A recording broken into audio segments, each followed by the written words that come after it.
با سلام، اسماعیل ابراهیمی هستم و توی این ویدیو میخوام به شما روش تنظیم شرکت پیامکی ملی پیامک رو برای ارسال پیامک‌های اتوماسیون کراسنوپرو رو توضیح بدم.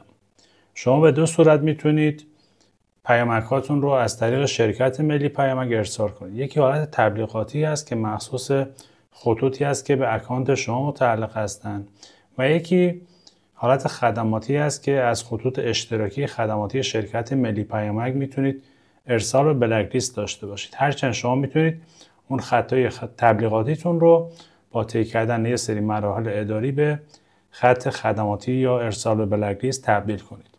بریم مراحل کار رو ببینیم. برای حالت تبلیغاتی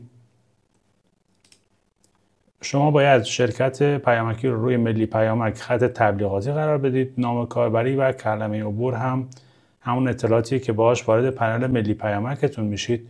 شماره ارسال کننده از سایت ملی پیامک میتونید برید قسمت ارسال پیامک و توی قسمت شماره فرستنده اون شماره‌ای که به اکانت شما متصل هستن رو میتونید مشاهده کنید و یکیش رو در این قسمت وارد کنید. قسمت کد پترن یا کد قالب هم برای حالت تبلیغاتی نیازی نیست پر کنید و 0 قرار بدید. این از حالت تبلیغاتی. برای حالت خدماتی یا همون خطوط اشتراکی خدماتی انتخاب شرکت پیامکی رو روی ملی پیامک خط خدماتی بذارید. نام کاربری و پسورد همون اطلاعاتی که باش وارد اکانت ملی پیامک میشین.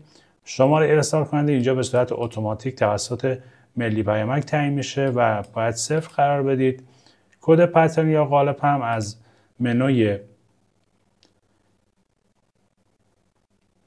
ابزار ویژه وب سرویس خدماتی یا الگو میتونید اینجا تعریفش کنید با دکمه درج متن جدید. بسیار ساده هست تعریف پترن توی ملی پیامک. به ازای اون پارامترها یا متغیرهایی که توی پیامکتون میخواین قرار بگیرن کافی از عدد 0 شروع کنید و همینطور ادامه بدید.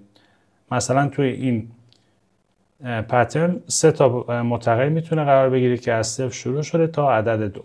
نکتهش فقط اینه که پارامترها از 0 شروع میشن و تعدادشون هم نامحدود هستش. با توجه به اینکه توی ویدیوهای آموزشی بعدی اتوماسیون کراسنوپرو ما دیگه بحث تعریف شرکت‌های پیامکی، حالت تبلیغاتی و خدماتی رو توضیح نمیدیم برای اینکه تایم ویدیوها بیشتر نشه. اگر از شرکت ملی پیامک استفاده میکنید و فراموش کردید میتونید مجددا این ویدیو رو مشاهده کنید. خب بعد از اینکه پترن رو داخل ملی پیامک تعریف کردین کافیه اون کد متن رو کپی کنید و توی قسمت کد پترن یا کد قالب قرار بدید و دکمه انتشار یا بروزرسانی رو بزنید. همونطور که مشاهده کردیم به وسیله شرکت ملی پیامک شما هم میتونید از خطوط خدماتی اشتراکی این شرکت استفاده کنید و هم از خطوط اختصاصی خودتون. موفق باشید.